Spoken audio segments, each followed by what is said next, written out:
নমস্কার। আজ মহালয়া, দেবীপক্ষের সূচনা।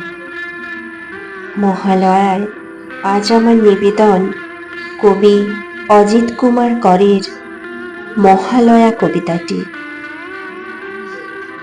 মাতৃপক্ষ শুরু মহালয়ার ভোরে, আলোর বেণী উঠল বেজে, গৌরী এলো দোরে।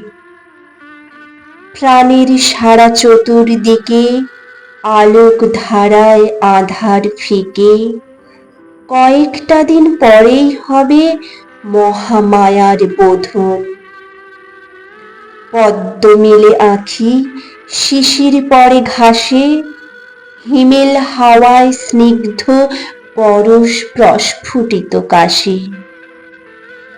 নীল আকাশে মেঘের খেলা, শরৎ ঋতুর মিলন মেলা, কেমন যেন আকুল করে মায়াবী এই ক্ষণ। প্রহর গণা শেষ, পুলক জাগে মনে, উঠল মেতে বঙ্গবাসী মায়ের আগমনে। সবাই নতুন সাজে, ঢাকের বাদ্যি বাজে, খাঁচার ভিতর রবে না কেউ, বেড়ায় উড়ে মন। ধন্যবাদ।